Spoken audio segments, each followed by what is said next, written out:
Hello friends, जो आज का टॉपिक है हमारा वो है 30 इयर्स ऑफ इकोनॉमिक रिफॉर्म।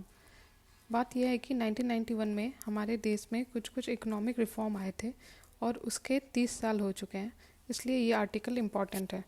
देखिए, जो जो क्राइसिस हुआ जिसके कारण रिफॉर्म्स लाए गए उसको समझने पहले पहला तो हुआ आपका लाइसेंस राज। उस समय ऐसा हो गया था कि ब्यूरोक्रेसी का हमारे जो इकोनॉमी है उस पर बहुत बोल हो गया था। हर चीज़ लाइसेंस के द्वारा डिसाइड होती थी। इसी को लाइसेंस राज या परमिट राज भी कहा गया। तो ये जो रेगुलेशन, लाइसेंस और रेड टेप का जो ब्यूरोक्रेटिक कंट्रोल था वो पहला रीज़न था क्राइसिस का। दूसरा कि इंपोर्ट सब्सटीट्यूशन। हम लोग जब इंडिपेंडेंट हुए उसके बाद हमारी सरकार ने सोचा कि हम एक्सपोर्ट पे ज़्यादा ध्यान देंगे और इंपोर्ट जो भी सामान होता है उसका सब्सटीट्यूट करके policy of import substitution follow करेंगे। ये दूसरा कारण हुआ। तीसरा कारण हुआ क्लोज्ड इकोनॉमी। क्लोज्ड इकोनॉमी वो इकोनॉमी होती है जहाँ पे रुपी, हमारा जो पैसा है रुपी, वो इनकन्वर्टेबल हो और बहुत ज़्यादा टैरिफ हो, इंपोर्ट के लिए लाइसेंस लेना पड़े। इस तरह के इकोनॉमी को हम क्लोज्ड इकोनॉमी कहते हैं। अगर आज के समय में हम देखें तो क्लोज्ड इकोनॉमी आप एक तरह से नॉर्थ कोरिया को कह सकते हैं। तो ये आपका तीसरा कारण हुआ। अब जो क्राइसिस उस समय हुआ उसको समझते हैं। जो इमीडिएट काउज था क्राइसिस का वो था Bombay High oil discoveries collapse of rupee rouble trade following the dismantling of the Soviet Union. मतलब कि जो सोवियत यूनियन जो हमारा इतना बड़ा फ्रेंड था उस समय वो उसका डिसइंटीग्रेशन देखा गया। दूसरा कि हमारे पास हम जो ऑयल डिस्कवरीज कर रहे थे उसका इस समय बॉम्बे हाई ऑयल जो डिस्कवरी जो बॉम्बे हाई एरिया में हम लोग कर रहे थे उसका कोलैप्स देखा गया। तो इससे क्या हुआ कि हमारी इकोनॉमी पर एक तरह का प्रेशर बढ़ रहा था। तीसरा फैक्टर था उस समय गल्फ वार उस समय इंटरनेशनल लेवल पे गल्फ वार के कारण एक अलग प्रेशर बन रहा था। उसके कारण हमारा जो भी हम इंपोर्ट कर रहे थे वो और ज़्यादा महंगा होते जा रहा था। तो ये इन कारण से क्राइसिस अनफोल्ड हुआ। 1985 में क्या हुआ कि बैलेंस ऑफ जो payment problem started due to persistent deficit. Balance of payment problem मतलब कि हमारे पास पैसे नहीं थे कि हम इंपोर्ट कर सके और उतना एक्सपोर्ट नहीं हो रहा था हमारा सामान कि हम मेकअप कर सके। तो ये जो एक्सपोर्ट और इंपोर्ट के बीच का जो गल्फ था उसी के कारण ये balance of payment problem arise हुआ। फिर 1990 में जो सेंट्रल गवर्नमेंट थी उसका ऐसा कंडीशन था कि डिफ़ॉल्ट करने के वो कगार पे थी अपना फॉरेन पेमेंट।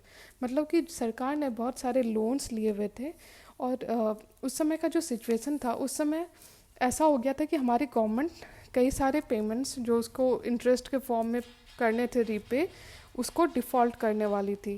फिर 1991 में फॉरेन एक्सचेंज रिजर्व्स जो है वो बहुत ज़्यादा हमारा कम हो गया। हमारे पास इतने पैसे भी नहीं थे कि जो ज़रूरी सामान था हमारे देश के लिए वो भी इंपोर्ट कर सके।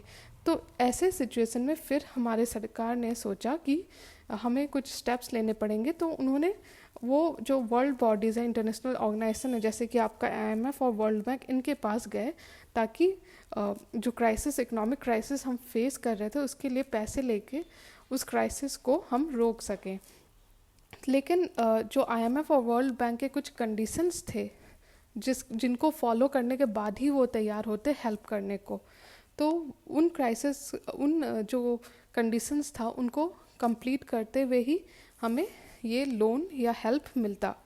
तो हमारे इंडियन गवर्नमेंट ने फिर क्या किया कि उन्होंने स्टेप्स लिए यानी कि जो IMF या वर्ल्ड बैंक के जो कंडीशंस थे उनको पूरा किया और सारे स्टेप्स लिए जैसे कि लिबरलाइजेशन, प्राइवेटाइजेशन और ग्लोबलाइजेशन, इन सबको फॉलो किया।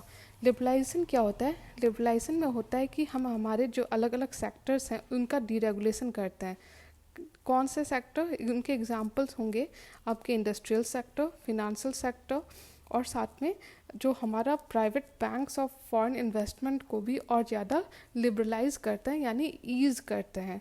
दूसरा स्टेप जो उस समय लिया गया वो था प्राइवेटाइजेशन का, यानी कि जो एक लिस्ट होती थी कि जो लिस्ट में आइटम्स हैं उन्हीं पे आप प्राइवेट जो फॉर्म्स हैं वो आपका ट्रेड कर सकते हैं। तो इस जो पूरे लिस्ट को गवर्नमेंट ने कम किया या डी रिजर्व किया, मतलब जो जो आइटम्स इसमें थे उसमें प्राइवेट सेक्टर को भी अलाउ किया कि आप भी इसमें प्रोडक्शन कर सकते हैं। तीसरा स्टेप जो उन्होंने लिया वो है ग्लोबलाइजेशन। ग्लोबलाइजेशन मतलब कि जो हमारी जो इकोनॉमी है उसको इंटीग्रेट किया वर्ल्ड इकोनॉमी के साथ। हम अभी तक क्लोज्ड इकोनॉमी थे, इसको रोकते हुए सरकार ने सोचा कि अब टाइम आ गया इंटीग्रेट करने का हमारे इकोनॉमी को आउटर इकोनॉमी से।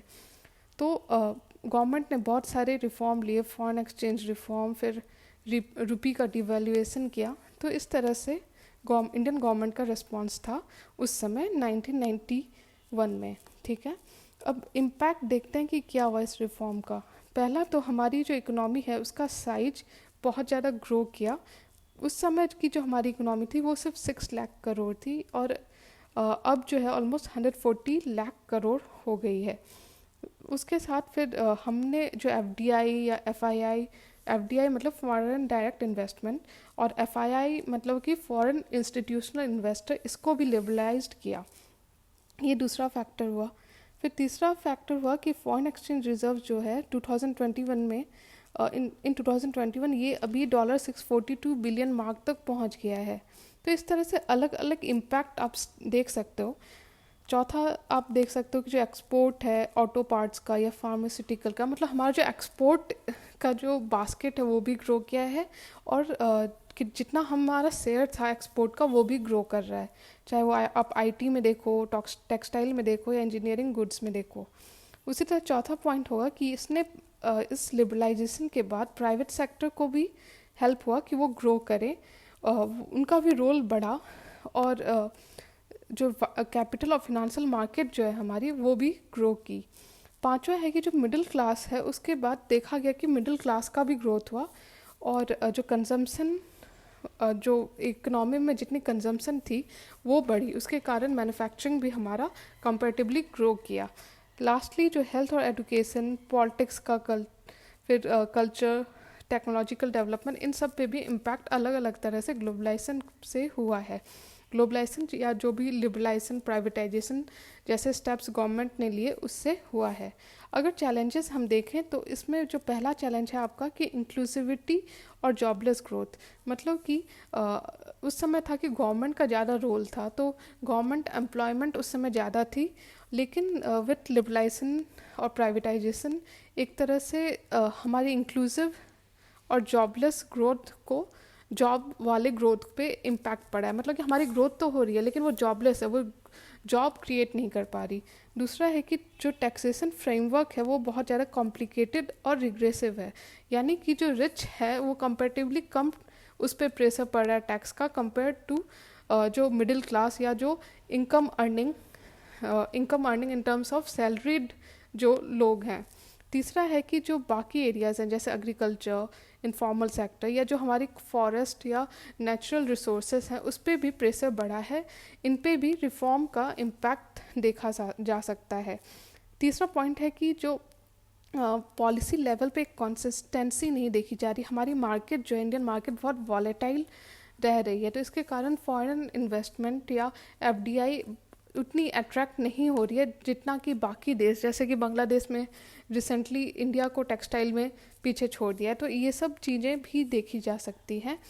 नेक्स्ट पॉइंट है कि जो इंफ्रास्ट्रक्चर है वो भी अभी उतना इनएडिक्वेट नहीं है, बहुत ज़्यादा इनएडिक्वेसी दिखी जा रही है, वो भी इकोनॉमी पे इम्पैक्ट कर रही है। चौथा है कि हमारा जो फिनेंशियल सेक्टर है वो बहुत छोटा है, उसका size, including banks, development of bond, forex market, ये सब भी जो सेक्टर्स हैं ये बहुत छोटे हैं।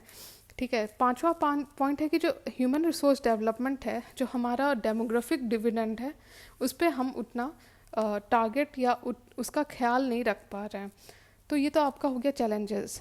अब बात है कि आगे कैसे इस चीज़ को डील किया जाए। इसमें है कि पहले तो हमें प्राइवेटाइजेशन पे डाइवर्सिफाई करने की ज़रूरत है, जो प्राइवेटाइजेशन गवर्नमेंट कर रही है उसको डाइवर्सिफाई करने की ज़रूरत है। दूसरा है कि जो moving from shareholder capitalism to stakeholder capitalism. तीसरा पॉइंट होगा कि जो हमारी टैक्सेशन सिस्टम है इसको भी और ज़्यादा प्रोग्रेसिव बनाने की ज़रूरत है। अभी जो रिग्रेसिव टैक्सेशन सिस्टम है उसको प्रोग्रेसिव टैक्सेशन सिस्टम की तरफ कन्वर्ट करने की ज़रूरत है। साथ ही जो चौथा पॉइंट है कि जो पब्लिक सेक्टर का जो रोल है उसको और ज़्यादा क्लैरिफाई और इनोवेटिव बनाने की ज़रूरत है, ताकि हमारी पब्लिक को ज़्यादा से ज़्यादा फ़ायदा हो। और साथ में हमें ज़रूरत है कि एक हॉलिस्टिक रिफॉर्म की तरफ हम चलें, जो कि एक जॉब वाले ग्रोथ की तरफ, ना कि जॉबलेस ग्रोथ। साथ में हमें इंटीग्रेटेड अप्रोच फॉलो करना होगा फिनेंशियल सेक्टर की तरफ। हमें नए नए टेक्नोलॉजी अडॉप्ट करना होगा, जैसे कि फिनटेक सेक्टर। और साथ में जो हमारा जो एसडीजी गोल है उसके तरफ भी ध्यान देना पड़ेगा, क्योंकि इकोनॉमिक ग्रोथ एक सिंगल लाइन में नहीं होती, बल्कि इंटीग्रेटेड होती है। इकोनॉमी आपका सोसाइटी से भी रिलेट करती है, पॉलिटी से भी रिलेट करती है। तो इसीलिए ज़रूरी है कि एक हॉलिस्टिकली हम इस बारे में देखें। तो दैट्स इट फॉर नाउ। इस तरह से आपका हो गया economic reform 30 years of 1991 economic reform. Thank you.